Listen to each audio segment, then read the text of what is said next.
Hello dear student, welcome to the fastest growing channel Maths Master. Students, today we would start exercise 1.3 of class 9th. But first of all, I would like to say one thing. Who hasn't subscribed this channel, please subscribe this channel and press the bell button so that you can get my upcoming videos on time. So without wasting time, let's start. Subscribe now and press the bell icon. Never miss an update. Exercise 1.3 का first question देख लेते हैं क्या कहते हैं. Write the following in decimal form and say what kind of decimal expansion each has. ये जो कुछ मेरे पास क्वेश्चंस दिए हुए हैं, तीन पार्ट्स दिए हुए हैं फर्स्ट के, इसमें क्या कहते हैं, इसमें डेसिमल एक्सपेंशन देखनी है हमें, इनको डिवाइड करके देखना है और बताना है कि ये जो डेसिमल एक्सपेंशन आएगी, जो आंसर आएगा हमारे पास, वो किस तरह से होगा.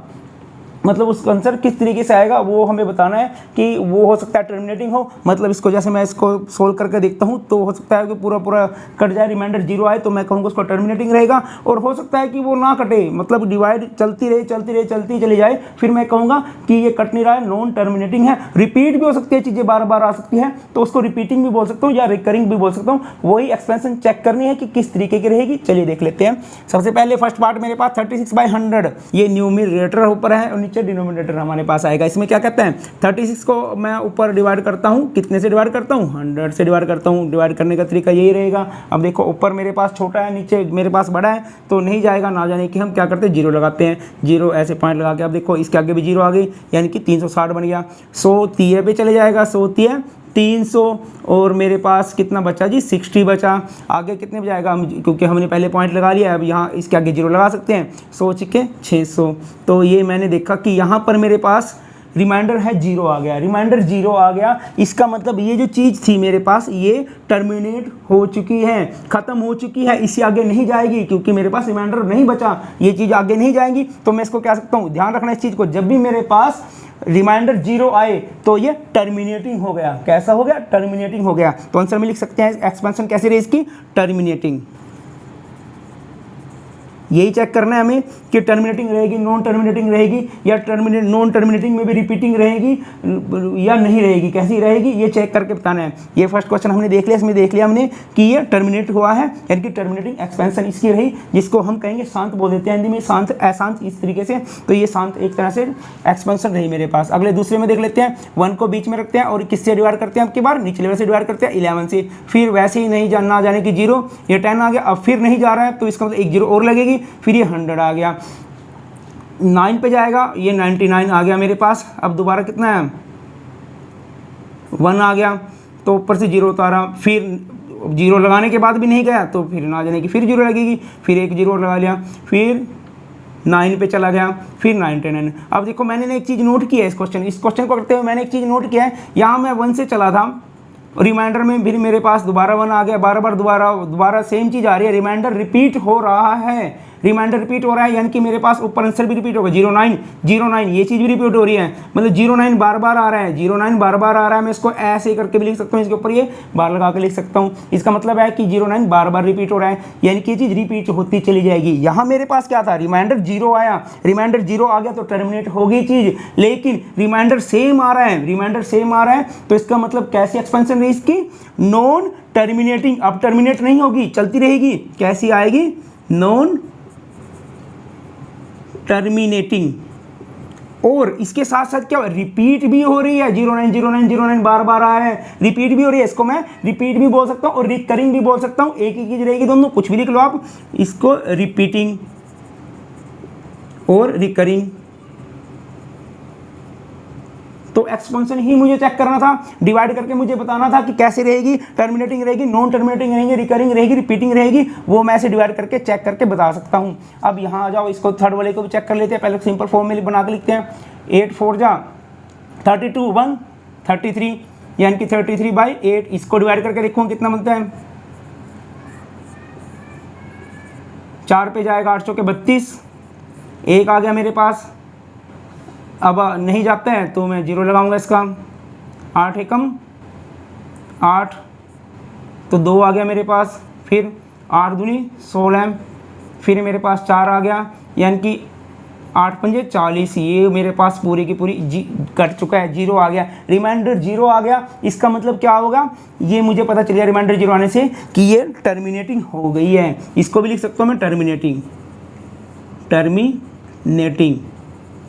शांत भी इसको बोल देता हूँ। जो टर्मिनेट होगी उसको हिंदी में शांत बोल सकता हूँ, और जो मेरे पास टर्मिनेट नहीं होगी, नॉन टर्मिनेटिंग होगी, उसको अशांत बोलेंगे। शांत नहीं है वो, अशांत है, चल रही है अभी भी। तो बिल्कुल सिंपल सा क्वेश्चन था, डिवाइड करके देखना है रिमाइंडर कितना है। 0 होता है तो ठीक है टर्मिनेटिंग रहेगी, 0 नहीं होता, रिपीट करती है वो चीज़, तो इसका मतलब वो कहीं ना कहीं नॉन टर्मिनेटिंग रहेगी। रिपीट करना है नहीं करना है वो हम चेक कर लेंगे। बिल्कुल सिंपल सा क्वेश्चन था, आगे बढ़ते हैं। चलिए फोर्थ पार्ट देख लेते हैं क्या कहता है।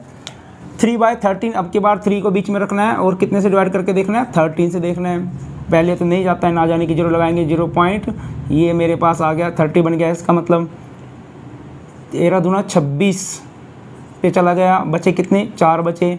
अब मैं 0 लगा सकता हूँ, 13 3 39, यहाँ पर 1 बचा, मैं एक 0 लगा सकता हूँ, लेकिन फिर भी नहीं जाता है। इसका मतलब फिर ना जाने की 0 लगेगी, ये 100 बन गया। 13 7 91, कितना बचा, 100 में से 91 गए, 9, फिर एक 0 लगा लो। अब देखो किस पे जाएगा, 13 6 78, 10 में से 8 गया, 2, इधर 8 में से 7 गया, 1, फिर 0 आ गया, 13 9 में 117।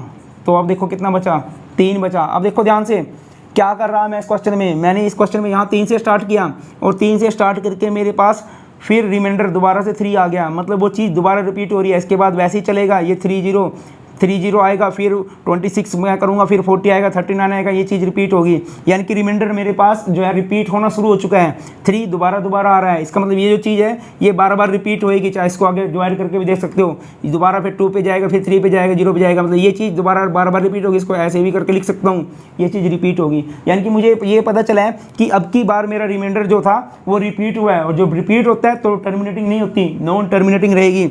लिख सकता हूँ मैं इसको, कैसी एक्सपेंशन है इसकी, नॉन टर्मिनेटिंग।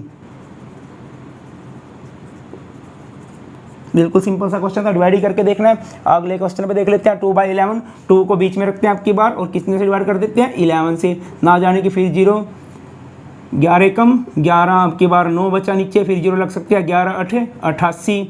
अब देखो 2 दोबारा से 2, वही रिमाइंडर दोबारा से मेरे पास रिपीट होना शुरू है, यानी कि फिर 20 बनेगा, फिर 11 आएगा, फिर वही चीज़ दोबारा रिपीट होगी बार बार, यानी कि ये 1818 बार बार आता रहेगा। सेम उसी तरह के क्वेश्चन मेरे पास निकल के आए हैं, यानी कि अब की बार रिमाइंडर फिर मेरे पास बार बार रिपीट हुआ है, यानी कि फिर मेरे पास क्या आया, नॉन टर्मिनेटिंग। और जब नॉन टर्मिनेटिंग होती है और चीज़ रिपीट भी हुई है, रिपीट क्यों, क्योंकि बार लगा हुआ है इसके ऊपर, देखो 18 के ऊपर बार लगा है, तो इसका मतलब रिपीट भी है। इसको मैं क्या कहूँगा, रिपीटिंग भी बोल दे दूँगा, इसको रिपीटिंग भी बोल सकता हूँ, रिपीटिंग और या फिर रिकरिंग। सेम चीज़ यहाँ भी हुई थी मेरे पास, नॉन टर्मिनेटिंग था, इसको भी रिपीटिंग भी बोल सकता हूँ।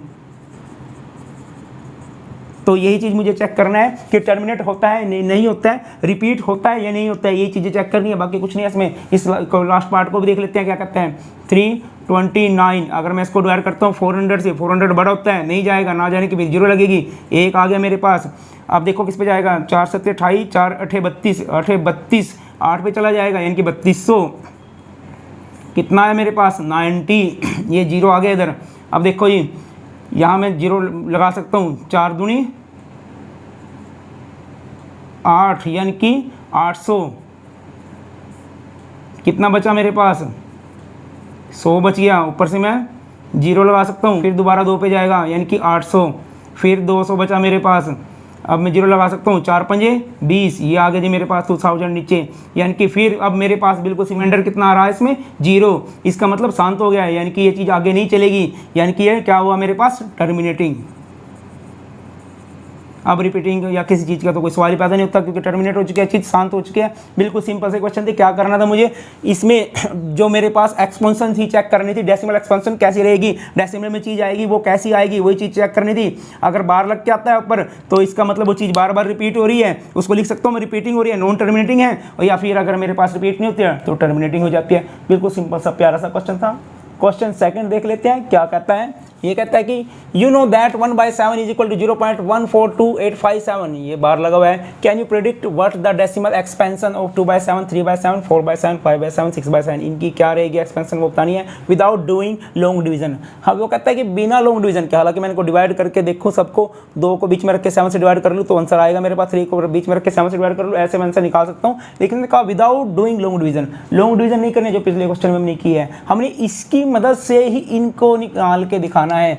1/7 उसने दिया है मेरे पास, 1/7 कितना दिया है 0.142857, ये बार लगा हुआ है इसके ऊपर। इसी की मदद से 2/7 निकालना है। आप देखो ध्यान से 2/7 कैसे निकलता है, 2/7 निकलता है 2 × 1/7। 1/7 को अगर मैं 2 से मल्टीप्लाई कर दूं, ये 1/7 मेरे पास पड़ा है, इसको मैं 2 से अगर मल्टीप्लाई कर दूं, यानी कि 2 × 0.142857 ऐसे मल्टीप्लाई कर दूं तो मेरे पास आंसर आ जाएगा। कर सकते हो आप, देखो कितना आता है। असलियत में मुझे इसी को मल्टीप्लाई करना है, 142,857 को अगर मैं 2 से मल्टीप्लाई करूं, 7 दूनी 14 का, 4 का सिलेगा 1, 5 दूनी 10 और 11 का 1 का, फिर कैरी बन जाता है 8 दूनी 16 और 1 17 का 7 का सिलेगा, फिर 1 2 4 और 1 5, 4 दूनी 8, 2 एकम 2, तो ये आ जाता है मेरे पास कितना आएगा, 0 पॉइंट तो वैसे रहेगा, यानी कि 0.285714, ये चीज़ आएगी बार बार। ठीक है जी, कितना है मेरे पास, वैसे हुआ कुछ नहीं, 285714, यही चीज़ जो है ना आगे पीछे हुई है। अब मैं जो अगर मुझे कहीं 3/7 निकालो, 3/7 कैसे निकाल लूँगा, इसको 3 से मल्टीप्लाई कर दूंगा। जैसे मैंने 2 से मल्टीप्लाई किया तो मैं ऐसे ही इसको 3 से मल्टीप्लाई करके भी आंसर देख सकता हूँ कितना रहेगा। 3 से मल्टीप्लाई कर दूँ, 142,857 को 3 से मल्टीप्लाई करके देखते हैं कितना आएगा। 7 × 21 1 असिल 2, 5 × 15 2, 17 का 7 का असिल गया 1, 8 × 24 और 1 25 का 5 का असिल, फिर 2, 3 दूनी 6 और 2 8, 4 × 12 का 2 का असिल 1, 3 एकम 3 और 1 4, यानी कि कितना है मेरे पास 4 2 8 5 7 1, ये चीज़ आई है। इस तरीके से हम इसको 4/7 भी निकाल सकते हैं। क्या करूँगा, 4 × 1/7, और इसी तरह से 5/7 भी निकाल सकता हूँ, 6/7 भी निकाल सकता हूँ। वो सब आपने निकालने हैं, बिल्कुल सेम ऐसे मल्टीप्लाई करके आंसर निकालने हैं, और जो आंसर आएगा वो कमेंट सेक्शन में जाके कमेंट करके जरूर बताना है, कुछ काम आपके लिए भी रहेगा। बिल्कुल प्यारा सा क्वेश्चन था। अगला क्वेश्चन देख लेते हैं। बड़ा ही प्यारा सा और बहुत सा आसान सा क्वेश्चन आ गया, मेरे फेवरेट क्वेश्चन में से एक क्वेश्चन है। ध्यान से देखना क्या कहता है इसमें, express the following in the form of p/q। p/q की फॉर्म में लिखना है, p और q इंटीजर्स है और q is not equal to 0। देखिए 0.6 के ऊपर ये बार लगा हुआ है, बार लगा हुआ है यानी कि चीज़ बार बार रिपीट हो रही है। और पिछली क्लास में हम समझ के आ चुके हैं, वहाँ हमने पढ़ा था ये चीज़, जो चीज़ बार बार रिपीट हो इसका मतलब वो कैसी होती है, वो कहीं ना कहीं मेरे पास रैशनल नंबर होता है। उसको p/q की फॉर्म में मैं लिख सकता हूँ, यानी कि इसको भी p/q की फॉर्म में लिख सकता हूँ, बटे में करके लिख सकता हूँ। वो ही लिख के दिखाना है, कैसे लिखेंगे देखिए, स्टेप से चलेंगे, स्टेप वाइज करेंगे। बड़ा आसान सा सिंपल सा क्वेश्चन रहेगा, बहुत इंपॉर्टेंट क्वेश्चन होता है। ये मेरे पास दिया हुआ है 0.6 के ऊपर ऐसे बार दिया हुआ है, इसका मतलब ऐसे ऐसे चल रहा है, ये चलता जा रहा है। चलिए देख लेते हैं इसको। मैं क्या करता हूँ, मान के चलता हूँ, मान लिया मैंने इसको x इज इक्वल टू 0.6 के ऊपर बार, ये नंबर 1 इक्वेशन आ गई मेरे पास, फर्स्ट इक्वेशन मान ली मैंने इसको। इसके बाद एक शॉर्टकट मेथड बताऊंगा जिससे 1 सेकंड में इसका आंसर निकलेगा, सारे सम्स हो जाएंगे इस तरीके के 1 सेकंड के अंदर ही। बड़ी शॉर्टकट ट्रिक रहेगी, पहले जो जिस तरीके से हम करते हैं क्लास में कराते हैं, जिससे मार्क्स मिलेंगे उस तरीके से समझ लेते हैं। x मैंने मान लिया 0.6 के ऊपर बार, ये हुआ मेरे पास। अब देखो ध्यान से क्या करते हैं, इस पॉइंट के बाद मेरे पास एक डिजिट है, यानी कि इस डिजिट को मुझे लाना है आगे, और एक ही डिजिट है तो 10 से मल्टीप्लाई करूंगा। 2 होता तो मैं 100 से, 3 होता तो मैं 1000 से इस तरह मल्टीप्लाई करता, लेकिन यहाँ तो मेरे पास एक ही है, तो मैं क्या करूँगा, इसको इस इक्वेशन को 10 से मल्टीप्लाई करूँगा। मल्टीप्लाई इक्वेशन 1/10, 10 से मल्टीप्लाई करना है इक्वेशन 1 को। देखो जी 10 से मल्टीप्लाई किया तो 10x आ गया मेरे पास। अब देखो यहाँ 10 से मल्टीप्लाई किया तो एक डिजिट आगे आएगा, एक डिजिट इधर से सरक के आगे आ जाता है, तो यानी कि 6 आगे आ गया, और पॉइंट, और ये 6 तो फिर भी चलते ही जा रहा है ऐसे पीछे, यानी कि यहाँ फिर भी 6 ऐसे ही रहेगा, यानी कि 6 के ऊपर बार ही लगा रहेगा अभी भी। ये इक्वेशन आ गई मेरे पास 2। अब कुछ नहीं करना है, बिल्कुल सिंपल सा काम हो गया। इस 2 वाली इक्वेशन में से 1 वाली इक्वेशन घटा देनी है, यानी कि क्या करना है, सब्ट्रैक्ट इक्वेशन 1 फ्रॉम 2 में से एक इक्वेशन 1 को घटा देता हूँ। चलो मैं लिख लेता हूँ पहले, 10x इज इक्वल टू 6.6 के ऊपर बार, इसमें से घटाना कितना है, x इज इक्वल टू 0.6 के ऊपर बार। अब ध्यान से देखो, घटाते हुए चिन्ह क्या होता है, चेंज हो जाते हैं और ये मैंने चेंज कर दिए। उसके बाद देखो 10x में से एक x गया, कितना बचता है 9x इज इक्वल टू, अब ये पॉइंट से इधर सब बराबर थे, 6 6 6 6 6 6 6 6 सारे बराबर थे, ये सारे के सारे एक सेम चीज में 6 में 6 घटता है तो 0 आता है, यानी कि पॉइंट के पीछे 0 लगेगा और पॉइंट के पीछे 0 यानी कि 1.0 कोई वैल्यू नहीं होती, 1 ही बचता है वो, यानी कि पीछे वाली चीजें उड़ जाएंगी इसमें। लेकिन ये अगले वाली चीज देखनी है, 6 में से 0 गया 6, यानी कि 9x is equal to 6 point, यानी कि 6 आ गया मेरे पास, 9x इज इक्वल टू 6। और कोई पूछे x कितना आएगा तो वो 6/9, काट दो इसको, 3 2 जा 6 3 3 जा 9, यानी कि x मेरे पास कितना आ गया 2/3। अब देखो मैंने क्या कहा था, रैशनल नंबर बना देंगे इसका, क्योंकि ये चलती जा रही है, बार लगा हुआ है, चलती जा रही है चीज़, रैशनल नंबर बना देंगे। 0.6 बार को मैं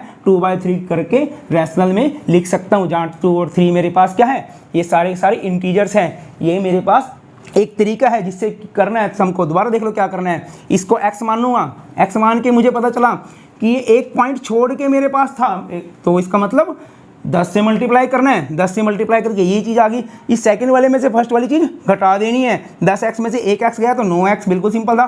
इधर मैंने देखा ये पॉइंट के बाद सारी चीज़ें सेम है, घटा के बिल्कुल 0 रहेगा, तो इधर तो कुछ नहीं है। पॉइंट से इधर कितना बचा, पॉइंट से इधर 6 में से 0 गया 6, यानी कि 9x इज इक्वल टू 6 आ गया और x इज इक्वल टू 6/9 यानी कि 2/3 आंसर आ गया। सिंपल सा। अब इसको मैं करना चाहूँ शॉर्टकट ट्रिक के साथ, तो ध्यान रखना बिल्कुल सिंपल सा, 1 सेकंड में आंसर आता है, देखते ही स्टेटमेंट को आंसर पता चल जाता है आंसर कितना है। कुछ नहीं करना है, सबसे पहले मेरे पास देखो समझ लो इसको अच्छे तरीके से, 6 है तो मुझे क्या करना है, जो मेरे पास दी हुई है स्टेटमेंट वो लिख लेनी है, 6 लिख लेना है क्योंकि 6 है मेरे पास।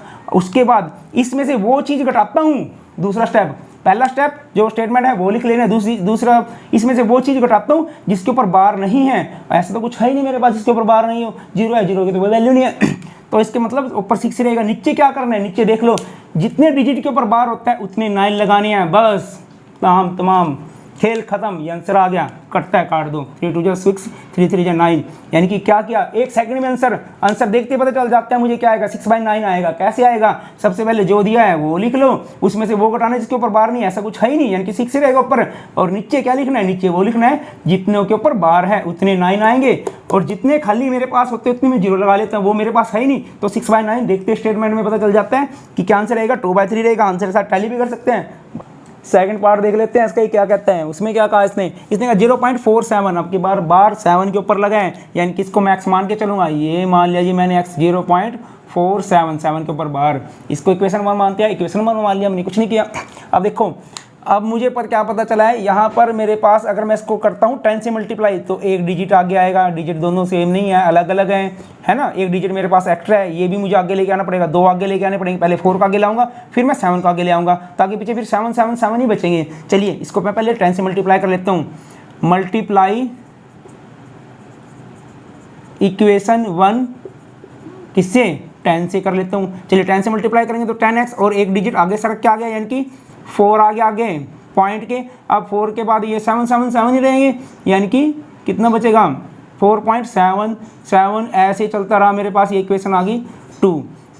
अब देखो आगे घटा के भी आंसर निकल सकता है, उस तरीके से भी निकल सकता है, पॉइंट में निकाल सकते हैं हम, पर चलो वो उससे आसान तरीका बताता हूँ। इसको फिर दोबारा 10 से मल्टीप्लाई कर लो, 10 से मल्टीप्लाई करने से दोबारा क्या होगा, ये 7 भी आगे आएगा और पीछे ना सारे 7 7 बचेंगे, यहाँ भी सारे 7 7 रहेंगे। क्या करता हूँ, मल्टीप्लाई इक्वेशन 2/10, इसको भी 10 से मल्टीप्लाई कर लो, दोबारा देखते हैं क्या आएगा। अब 10 का कितना हुआ मेरे पास 100 हो गया, अब ये 7 भी आगे आ गया, यानी कि 7 पॉइंट फिर 7 7 ऐसे रहेंगे, और 4 तो था ही इसके पास, यानी कि 47, यानी कि 47.77 ऐसे, और ये इक्वेशन आ गई 3। अब देखो अब मजा आ गया बिल्कुल, अब कुछ नहीं बचा। इस इक्वेशन को कंपेयर करो, पॉइंट के बाद सारे सेम बिल्कुल, जब मैं सब्ट्रैक्ट करूँगा तो ये सारे उड़ेंगे इधर से, तो अब सब्ट्रैक्ट कर दो, सब्ट्रैक्ट इक्वेशन 2 from 3 लिख दो यहाँ पर, सब्ट्रैक्ट इक्वेशन 2 from 3 में सब्ट्रैक्ट कर दो, मैं इसके नीचे लिख के इसको सब्ट्रैक्ट कर देता हूँ, 2 इक्वेशन को इसके नीचे लिख लेता हूँ, 10x इज इक्वल टू 4.77, ये मैंने इसके नीचे लिख ली इक्वेशन, और सब्ट्रैक्ट करता हूँ, सब्ट्रैक्ट करते हुए चिन्ह क्या होते हैं, चेंज हो जाते हैं। अब देखो ध्यान से, 100x में से 10x जाते हैं, कितने बचते हैं 90x, और यहाँ पॉइंट्स उधर सारे सेम थे बिल्कुल, यानी कि 0.0 की वैल्यू नहीं होती है, सारे उड़ गए ऐसे ही। 47 में से 4 जाएंगे 43, यानी कि मेरे पास x कितना आ गया 43/90। एक तो ये तरीका रहा ये तरीका रहा। देखो मुझे क्या पता चला, पहले मैंने 10 से मल्टीप्लाई किया 4 आगे आ गया, लेकिन 7 क्या फिर वही रोला रहा। फिर मैंने इस इक्वेशन में फिर दोबारा 10 से, ये तो क्लियर हो गया था कि मुझे कहीं ना कहीं 100 से करना पड़ेगा क्योंकि इसके बाद 2 डिजिट है, तो मैंने 10 करके कर लिया। तो ये आ गया मेरे पास, इसमें से सब्ट्रैक्ट करके बिल्कुल पिछले वाले तरीके से मैंने इसको सोल्व कर लिया। अब निकालते हैं अपने उसी शॉर्टकट मेथड से जिससे हमने पिछले सम सोल्व किया था। एक सेकंड में आंसर निकलेगा, ध्यान से देखना कैसे। स्टेटमेंट क्या रहेगी मेरे पास 0.47। स्टेप वाइज चलते हैं, बिल्कुल क्लियर हो जाएगा इसमें क्या था तरीका। सबसे पहले जो चीज़ है उसको लिख लो। मेरे पास है कितना 47 लिख लिया जी, पहला स्टेप। दूसरा स्टेप, इसमें से वो चीज़ सब्ट्रैक्ट करनी है जिसके ऊपर बार नहीं है, यानी कि कितना सब्ट्रैक्ट करना है 4। चलिए जी, हो गया, ऊपर वाला काम आ गया, 43 आ गया। ऊपर से नीचे देख लेते हैं। नीचे मैंने कहा था जितने के ऊपर बार लगा हुआ है, जितने डिजिट के ऊपर बार लगा है उतने 9 लगाने हैं, और जितने के ऊपर बार नहीं लगा है उतनी 0 लगाने हैं। ये आ गया जी मेरे पास आंसर 43/90। एक सेकंड में आंसर मिलेगा। शॉर्टकट मेथड से करना हमें ऐसे ही है क्योंकि मार्क्स ही लेके आने ना। ये तो कॉम्पिटिटिव एग्जाम में चलता है जहाँ पर हमें सेकंड में आंसर चाहिए होता है, लेकिन हम आंसर को टैली भी कर सकते हैं कि 43/90 हमारा आंसर ठीक आया गलत आया। दोबारा देख लो शॉर्टकट मेथड को। जितनी स्टेटमेंट है 47 है, इसमें 47 लिख लेना है। उसमें से क्या सब्ट्रैक्ट करना है जिसके ऊपर बार नहीं लगा है, और नीचे क्या आएगा जितने डिजिट के ऊपर बार है उतने 9, जितने के ऊपर बार नहीं है उतनी 0। आंसर आ जाएगा। चलिए आगे बढ़ते हैं अपने अगले क्वेश्चन की तरफ। चलिए थर्ड पार्ट रहता है इसमें, वो भी कर लेते हैं। कैसे कहते हैं वो, कहता है कि 0.001 के ऊपर बार लगा हुआ है, इसको x मान लिया मैंने, 0.001 के ऊपर बार लगा हुआ है, इसको इक्वेशन 1 मान लेता हूँ। अब देखो ध्यान से क्या कहते हैं। इसके बाद 3 डिजिट है मेरे पास, इन 3 डिजिट को ही आगे लेके आऊंगा, यानी कि कितने से मल्टीप्लाई करना पड़ेगा 1000 से मल्टीप्लाई करना पड़ेगा आपको, यानी कि मल्टीप्लाई इक्वेशन 1/1000 से 1000 से मल्टीप्लाई कर दिया। देखो 1000 से करेंगे तो ये कितना आ गया 1000x इज इक्वल टू, ये तीनों के तीनों आगे आएंगे। जब 10 से मल्टीप्लाई कर रहा था 1 डिजिट आता था, 100 से करूंगा तो 2 डिजिट आगे आएंगे। अब मैं 1000 से कर रहा हूँ तो तीनों आगे आएंगे। अब तीनों आगे आएंगे तो आगे आगे क्या लिखा जाएगा 001। अब बताओ ये 001 की कोई वैल्यू है, रहेगा तो 1। इससे आगे चाहे जितनी मर्जी 0 लगा दो, उसकी कोई वैल्यू नहीं रहेगी। 1 रुपये बनेगा। हाँ पीछे होती तो 100 रुपये बन जाते, लेकिन अब तो सिर्फ 1 रुपये रहेगा। इनके आगे 0 लगाने की कोई वैल्यू नहीं है। लिखना हो तो लिख लो 001, और नहीं तो 1 ही लिख लो, एक ही बात है। उसके बाद पॉइंट, पीछे यही चीज़ें रहेंगी, वैसे ही चलती रहेंगी 001। ये मेरे पास इक्वेशन 2 आ गई। अब क्या करेंगे, कुछ नहीं करेंगे, वही काम करेंगे, सब्ट्रैक्ट इक्वेशन 1 फ्रॉम 2 में से, इस 2 वाली इक्वेशन में से 1 जो है सब्ट्रैक्ट करना है, यही कर देता हूँ। ये मैंने इसके नीचे लिखा, और 0.001 ये मैंने सब्ट्रैक्ट कर दिया। सब्ट्रैक्ट करते हुए चिन्ह चेंज होते हैं, ये चिन्ह चेंज हो गया। ध्यान से देखो, 1000 में से 1 घटा देता हूँ तो 999 बचते हैं। ये पॉइंट से तो बिल्कुल सेम चीज़ें हैं, सारी कट के 0 आएंगे। पॉइंट में 0 वैल्यू नहीं होती, 1/01 रहता है, यानी कि x की वैल्यू कितनी आ गई 1/999। ये मैंने क्या किया, मैंने इसको भी रैशनल में p/q की फॉर्म में लिख के दिखा दिया। मुझे पता चल गया जिसके ऊपर होता है बार उसको मैं लिखा देता हूँ p/q की फॉर्म में, रैशनल नंबर बना देता हूँ। अब आते हैं अपने शॉर्टकट मेथड की तरफ, बिल्कुल देख लेते हैं क्या कहता है शॉर्टकट मेथड। ये आ गया मेरे पास। शॉर्टकट मेथड में क्या था, सबसे पहले जो चीज़ है लिखी हुई उसको लिख दो 001, यानी कि 001 लिख दिया। उसके बाद नीचे क्या कहता है, नीचे कहता है जितने के ऊपर बार है उतने 9 लगा दो, ये लगा दिए 9। ये आ गया मेरे पास आंसर 1/999। 1 सेकंड में आंसर निकलता है। स्टेटमेंट देखते हैं, आंसर बता दोगे शॉर्टकट मेथड से, अपने आंसर के साथ टैली भी कर सकते हो। तो ये था बिल्कुल आसान सा सवाल। तो दोस्तों अब टाइम आ चुका है हमारे पास लास्ट क्लास के विनर का नाम अनाउंस करने का। लास्ट क्लास में जो विनर हमारे पास आया है निकल के, उसका नाम है मिस्टर दीक्षांत फ्रॉम यमुनानगर। तो मुबारक हो मिस्टर दीक्षांत, आपको बहुत बहुत, आपने जीता एक शानदार इनाम। तो दोस्तों बने रहिए हमारे साथ, बड़ी जल्दी हम पूछेंगे फिर एक सवाल, और जो देगा उसका सही जवाब उसका नाम आएगा हमारे यूट्यूब चैनल पर, उसका नाम जाएगा सीधा उसके घर। तो आज के लिए दोस्तों इतना ही, नेक्स्ट क्लास में आपसे फिर मुलाकात होगी। तब तक के लिए have a nice time, goodbye, thank you.